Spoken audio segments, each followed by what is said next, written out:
So let's talk about claustrophobia. It's possibly one of the most common phobias out there, of course with arachnophobia, or at least that phobia that makes you believe that a duck is looking at you somewhere across the world. That's a real thing, by the way.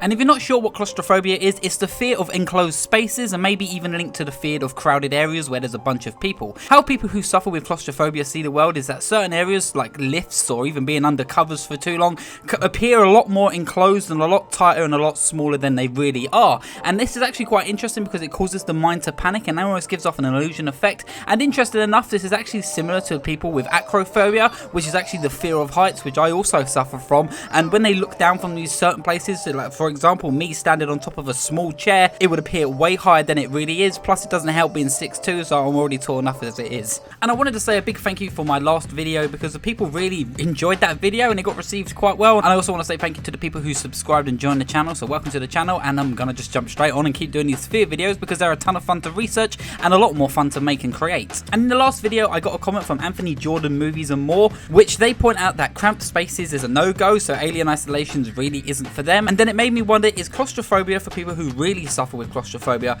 as bad as phasmophobia is for me in video games, and does it have a similar effect? And for a while I really thought about it and I tried to think of moments where, as someone who suffers from claustrophobia, does it actually translate in video games to me?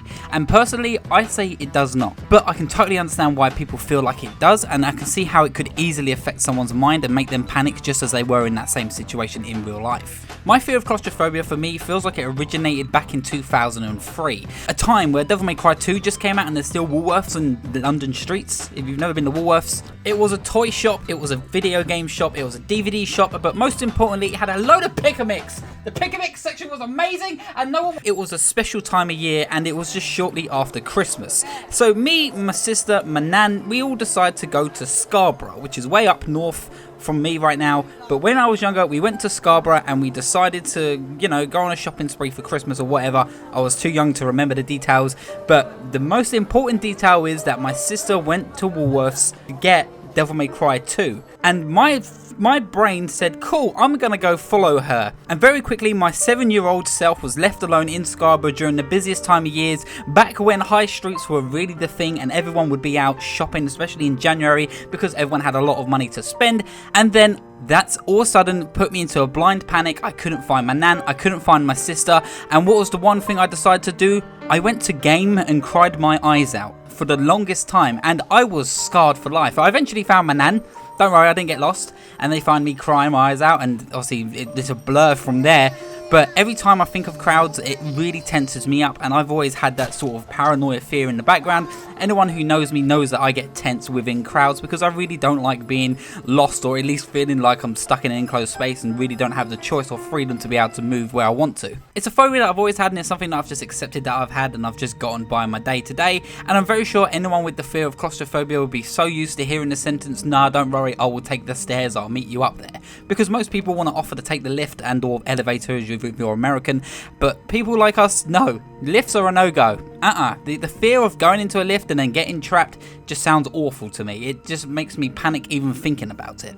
And that idea alone is why I can understand how claustrophobia can easily translate into video games. There's a reason why Resident Evil, for example, has always been known for its closed space and claustrophobic vibes, which just add tension and fear to the game itself. I can understand that feeling. Going back and playing Resident Evil 7 and feeling enclosed and feeling like you don't have a choice but having to push through every single moment really can make things tense. Of course, I understand that's possibly because there could be monsters around and you don't want to be scared, but at the same time, it's the fear of claustrophobia and it's the fear of not being able to have a choice to be able to have a wide area to work with that make these games so much more tense. Alien isolation, going back to play this, something that the Alien movie is so well known for is the fact you're in space. No one can hear you scream, you have nowhere to go and you're stuck on the ship. It's claustrophobic, it's tense, and the game itself forces the player in such small spaces. It forces the player to really think outside the box and use the environments that they're in. Though it can cause a lot of panic and the alien itself is scary, I can understand why having to hide yourself in a locker can cause people to go into a bit of a panic, and people with claustrophobia can really simulate that effect. But then it got me pondering, of course, the reason why these games can be tense is because of there's an enemy. There's a reason that you're hiding, and there's a reason why you don't want to go outside, and there's a reason why you're being forced into these situations that you would possibly not want to be in. Because of the possibility of being chased. Does that mean that there's a phobia of being chased? Funny enough, I actually looked this up and there isn't a phobia for being chased. So the idea of someone running after you, and I actually understand this. I remember being a kid, and even when you're playing with your friends and your friends just go into a full sprint chasing you because, you know, you're playing it or whatever, you would just go into a panic or something and be like, okay, cool. And it would cause you to panic. And my best friend, for example, she has situations where she says she panics in games. For example, Zelda Wind Waker, if you're being chased by a zombie or just being chased by an enemy, it causes her to panic and it causes her not to want to continue the game. And even my sister is the same, where she can't play stealth games because of the idea of being caught and being chased. It makes people panic. Therefore, this phobia actually doesn't have a name. But there's a name for a phobia of being chased by timberwolves around a kitchen table? Officially, it doesn't have a name, but the name for it on the Urban Dictionary, which I guess I'm going to have to go by, is Dishonored, which is, of course, the phobia of being chased. And this is actually something that I guess people can resonate with, and there's a reason why the genre of being chased, not being able to fight the monster, is such a popular and an incredible way to translate a horror game. Games like Amnesia, for example, constantly being chased by the monster, there's nothing you can do about it, but of course it causes a lot of fear. It's scary, but the most tense part is being chased. Playing stealth games like Dishonored, it just makes you want to be extra stealthy, because as soon as you get caught, it does make you panic, and it makes people just want to take a second and take a breath to think about what's happened. And I kind of feel like this is how it translates into the fear of claustrophobia in video games, for example. Because you're being chased by this alien, it's causing you to have this phobia. It's causing you to go into a panic. Therefore, when you have to get into these type claustrophobic spaces, it makes your heart beat faster because your mind is constantly simulating the effect of being chased, and therefore simulating the effect of hiding from something that you fear. Therefore, the fear of claustrophobia must kick in some sort of mental way. I'm not a scientist, but that's my theory around it, and that's how I feel like claustrophobia can easily be translated into a video game. And anybody who has the fear of claustrophobia and even the fear of Dishonored can easily be translated into a game, and more specifically horror games and stealth games. And for example, people like me, where the fear of claustrophobia comes a lot more from crowded spaces with people, I can see why games like Dead Rising, for example, can be extremely therapeutic. A game that is literally based around being stuck within crowds and back to back with dead hordes can sometimes simulate that claustrophobic vibes, especially in Dead Rising 3, for example, where the game goes for a lot more of a tense and more of a horror vibe. It actually makes you feel a little bit more tense to fall into a crowd, and it almost makes me panic.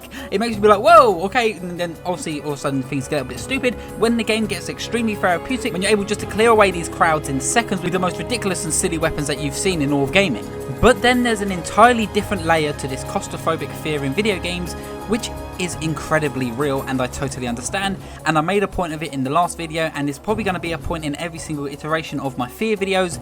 VR only amplifies that effect. The idea that VR is just stuck on your face. You can pull it off of your head as quick as possible, but as much as you like it, and when you play horror games, that is always on your face. There is always something up close, and to be stuck in small spaces and everything to be to scale really does simulate the effect of claustrophobia. And even in certain cases, I have felt this fear, and it makes me panic and it makes my heart go wild, and I can totally understand why that could almost be a cause of claustrophobia. It can bring back so much trauma, and it can make you feel like you're there in the moment and there's nothing you can do about it. Having to hide, having to be buried alive. There are so many VR games, for example, that do simulate this and do feel awful. Resident Evil 7, for example, is a prime example of this, though it does make me sad that I don't have a PlayStation VR. I have an Oculus Rift, so I'll never be able to experience Resident Evil 7 for myself until someone maybe lets me borrow it. But I can understand the situations that that game puts you in and forces you into can so easily force you to have a claustrophobic panic and almost send your heart and mind into a spiraling out of control sense of fear. I found this video quite interesting to do. I feel quite upset that I'm not able to relate to people as much as I was able to relate with Phasmophobia, for example, but the idea of Dishonored, which is the fear of being chased, I found that quite interesting, and I'm glad that I was able to learn that it actually doesn't have a real name, and people have just started to use this Urban Dictionary name for the fear of being chased, which I can totally understand is a very real fear. Anyway, that's all I have to say on this video, but just like claustrophobia, I also want to do a video on acrophobia, the fear of heights, because I remember talking to someone who said they couldn't finish Mirror's Edge because the idea of it made them panic and it made them actually throw the controller in fear. So I think acrophobia would be quite interesting to look into next, especially more on the VR side, because that's something that VR very focuses on, the scale, and it does feel very real. Anyway, I hope you enjoyed this video, and if you did, please leave a like, please leave a comment down below. I would really like to hear your fear, what you fear, and if you've even had cases of claustrophobia in video games, because I think it'd be quite interesting to hear and learn, and maybe just get a little bit more of a personal experience from somebody else. Anyway, thank you so much for watching, and of course I'll see you at the next checkpoint.